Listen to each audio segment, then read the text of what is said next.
Vagamundo. Una palabra. Dos palabras. Vagar, mundo. Pero, ¿qué es vagar? Vagar quiere decir andar errante, sin rumbo, andar ocioso, parecido a caminar, deambular, merodear, callejear. Un vago. ¿Qué es?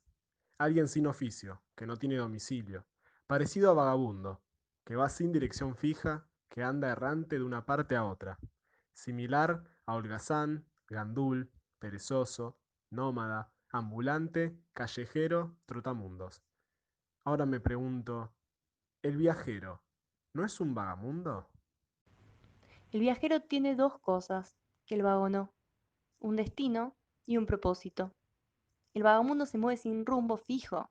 Su hogar está en el camino. Me gusta esto que decís de que su hogar es el camino, porque me hace acordar a algo que dijo Galeano. La utopía está en el horizonte. Y te acercás 2 pasos y ella se aleja 2 pasos más. Caminás 10 pasos y el horizonte se desplaza 10 pasos más para allá. Por mucho que camine, nunca se alcanza la utopía. Entonces, ¿para qué sirve la utopía? Para eso. Sirve para caminar. Y un poco eso es lo que hace el artista, ¿no? Escribiendo, cantando, bailando, haciendo música, cine, pintando.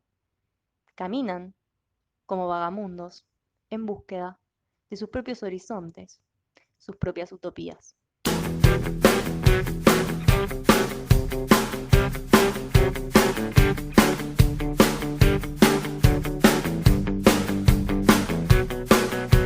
Un hombre de frente a una ventana.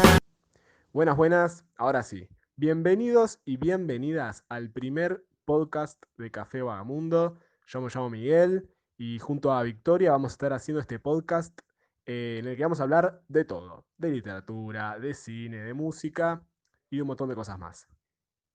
Bueno, hoy en nuestro primer episodio la idea es un poco contarles quiénes somos, de dónde surgió esta idea de hacer café y también dedicarle un rato a charlar de un escritor que es muy importante para Miguel y para mí. Básicamente, yo con Miguel compartí un taller de escritura en el secundario en el que entendíamos al arte como juego y como escape y medio charlando en esta cuarentena nos dimos cuenta que no éramos las únicas personas que estaban usando el arte para escapar y para encontrarse también. Y bueno, entendimos que era el momento de compartir todos esos conocimientos que habíamos adquirido en el taller y acá creamos Café Mundo. Acá estamos. Totalmente, Vicky, totalmente. La idea además es que, además de que nosotros vamos a estar haciendo los podcasts, la idea, así como estuvimos haciendo estas semanas, es que sea colaborativo el espacio, em, que ustedes que nos siguen y que se suman a las consignas de escritura, por ejemplo, puedan también hacerlo público a través de la cuenta. Y eso, la idea del espacio colaborativo es también el alma de Café Vagamundo. Tal cual, es súper importante remarcar esto, entender el arte como un fenómeno también colectivo. Y es por eso que decimos también encararlo desde varios ángulos, desde los lunes subir recomendaciones de cuentos y películas, con una breve reseña, análisis propia. Los miércoles compartir producciones nuestras o de nuestros amigues, que pueden ser escritos, pueden ser canto, puede ser música, iremos sorprendiéndolos semana a semana. Y bueno, el viernes invitarles también a ustedes a que participen de esto y nos encanta que se copen con las consignas. Exacto. Y los domingos, cada 3 semanas, vamos a estar subiendo un episodio nuevo del podcast. Ahora sí, llegó el momento de empezar a charlar del escritor que elegimos para hoy, que es nada más y nada menos que Eduardo Galeano.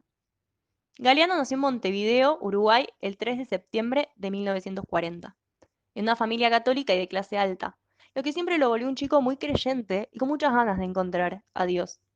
A los 31 años de edad, escribió un libro que lo convertiría en uno de los escritores e intelectuales más importantes de Latinoamérica, que es Las venas abiertas de América Latina. En razón de este libro y de su participación política, fue encarcelado en el año 1973 por la dictadura en Uruguay y tuvo que exiliarse a Argentina. Y es este año, 1973, en el que Galeano escribe y publica Vagamundo. Bueno, Vagamundo es un libro de cuentos, suelen ser cuentos cortos, y el libro está dividido en 4 capítulos.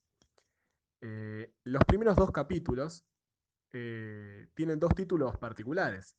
El primero es Gurises y el segundo es Metejones. Gurises quiere decir niños y Metejones quiere decir amores o enamoramientos.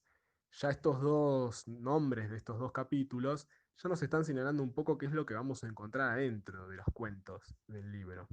Y es que en todos los cuentos abundan los regionalismos, es decir, palabras o expresiones autóctonas que no están presentes en lo que se denomina el castellano normativizado, el castellano de la lengua española, del diccionario de la lengua española. Me gusta esto que decís porque el otro día leí un artículo en el que Galeano contaba de la época en la que él fundó y trabajó como periodista en la revista cultural Crisis, y cómo él decía que él no escribe para ser leído, sino que escribe para recolectar y revivar las voces de la calle y de la realidad. Y cómo tiene esto y cómo se encuentra en las palabras este interés de Galeano de reavivar y resignificar todas esas palabras y todos esos lenguajes y todas esas voces que muchas veces, por la historia, quedaron en el olvido. Y el sentido, digamos, general o el significado general que acá estamos proponiendo, como todas las lecturas son, no hay ninguna correcta, sino que todas son posibles.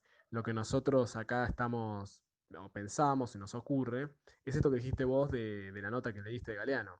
Es Vagamundo intenta recolectar, como justamente pensando en se me ocurre la figura de un hombre que va cargando una mochila, carga una mochila, una bolsa, donde cada vez acumula lo que carga son historias, lo que carga son perspectivas, son sentidos, quizás también son palabras, en cada lugar que visita nuevo recoge una palabra nueva, recoge esa palabra autóctona y la lleva consigo y cuenta una historia.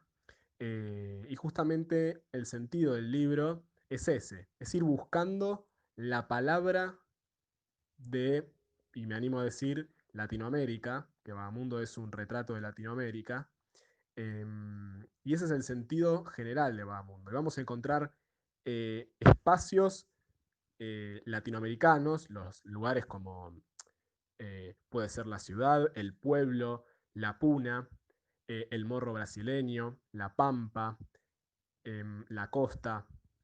Vamos a encontrar personajes latinoamericanos, vamos a encontrar cómo sabemos que son latinoamericanos estos personajes, porque por cómo hablan, lo que dicen, en qué lugar se encuentran, y también el tiempo latinoamericano, porque en muchos cuentos se hace referencia a, a tiempos históricos precisos, como puede ser la Revolución Cubana o puede ser la época colonial española, que nos indican que esto es Latinoamérica.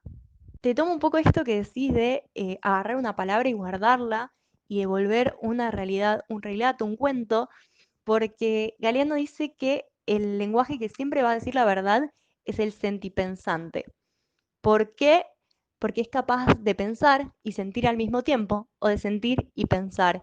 Y me parece que es un poco eso lo que genera Galeano en su obra en general y en Vagamundo en particular. Ganas de sentir, de conectarte con esos relatos, con esas historias, con ese sentido histórico también, y de pensar un poco de dónde venimos, dónde estamos y a dónde vamos acá en Latinoamérica.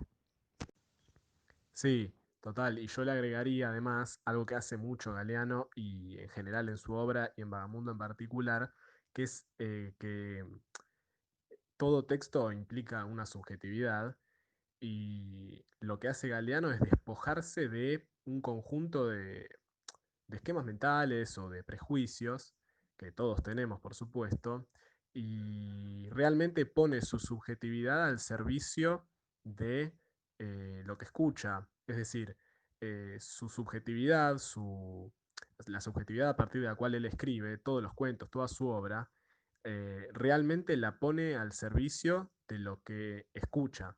O sea, hay una escucha muy atenta y sobre todo para mí profundamente comprometida con la realidad. Por eso yo retomaría esta figura, muy interesante para pensar, cuando uno lo va leyendo al libro, interesante para pensar eh, en, en que uno a medida que lee se va transformando en un vagamundo, el vagamundo como una figura de un ser, incluso hasta algo mágico también, que va caminando, va vagando, va holgazaneando eh, por Latinoamérica, va escuchando estos relatos, va escuchando y va tomando lo más valioso de cada uno, incluso lo que piensan, lo que sienten y lo que reclaman estas voces, que muchas veces no son escuchadas y que la literatura se vuelve una literatura valiosa, profunda y en algún sentido también militante, cuando puede recoger estas voces y hacerlas vibrar, no gritando, sino con las herramientas que tiene la literatura eh, como arte. eh, Me parece que es valioso retomar esa figura, es interesante retomar esta figura para darle el significado que le estamos dando a la obra, ¿no? Y me gusta esto que decís de que cuando lo vas leyendo te vas transformando en un vagamundo, porque yo entiendo que hasta el mismo Galeano, cuando escribe este libro y en general, es un vagamundo. De hecho, hablando un poco de lo que dijimos al principio, de caminar y cuál es el lugar del vagamundo, Galeano una vez dijo que si él se caía era porque estaba caminando y que siempre vale la pena caminar aunque te caigas. Y me parece que es un poco también el sentido que él encuentra en sí y en su obra. Sí, y todo, además, todo caminar a la forma en que Galeano, digamos, no, nos propone, es un caminar en el que implica una transformación de uno, implica una transformación de la propia subjetividad y de la propia concepción del mundo, implica ponerla en duda, e implica reconocer en el otro lado, implica reconocer en ese lugar que uno recorre, algo de verdad también. Así que, estimados y estimadas oyentes, los invitamos a que lean el libro, a que lean otros libros y otros textos y otros cuentos de Galeano también, y que se animen a transformarse, a convertirse en vagamundos y también, ¿por qué no?, a realizar otras lecturas posibles, porque siempre hay más lecturas posibles, porque todo va más allá de lo evidente y, y los invitamos a que caminen, a que sigan el camino y a que se transformen en vagamundos. Bueno, y así con esta invitación de Migue a conocer a Galeano, a dejarse transformar por él, nos vamos a despedir, pero no sin antes leerles un pequeño relato de Vagamundo, que dice así. Si hubieran conocido la lengua de la ciudad, habrían podido preguntar quién hizo al hombre blanco, de dónde sacó la fuerza de los automóviles, cómo se sostienen los aviones, por qué los dioses nos negaron el acero. Pero no conocían la lengua de la ciudad. Hablaban el viejo idioma de los antepasados, que no habían sido pastores ni habían vivido en las alturas de la Sierra Nevada de Santa Marta, porque antes de los 4 siglos de persecución y de despojo, los abuelos de los abuelos de los abuelos habían trabajado las tierras fértiles, que los nietos de los nietos de los nietos no habían podido conocer ni siquiera de vista o de oídas. De modo que ahora ellos no podían hacer otro comentario que el que les nacía, en chispas burlonas, de los ojos. Miraban esas manos pequeñitas de los hombres blancos, manos de lagartija, y pensaban, esas manos no saben cazar, y pensaban, solo pueden regalar regalos, hechos por otros. Estaban parados en la esquina de la capital, el jefe y 3 de sus hombres, sin miedo. No solo los sobresaltaba el vértigo del tráfico de las máquinas y los transeúntes, ni temían que los edificios gigantes pudieran desprenderse de las nubes y derrumbárseles encima. Acariciaban con las yemas de los dedos sus collares de varias vueltas de dientes y semillas, y no se dejaban impresionar por el estrépito de las avenidas. Sus corazones se compadecían de los millones de ciudadanos que les pasaban por encima y por debajo, por los costados y por delante y por detrás, sobre las piernas y sobre las ruedas, a todo vapor. ¿Qué sería de ustedes? Preguntaban lentamente sus corazones si nosotros no hiciéramos salir el sol todos los días. Ellos venían desde lejos. Eduardo Galeano. esperar que ella vuelva.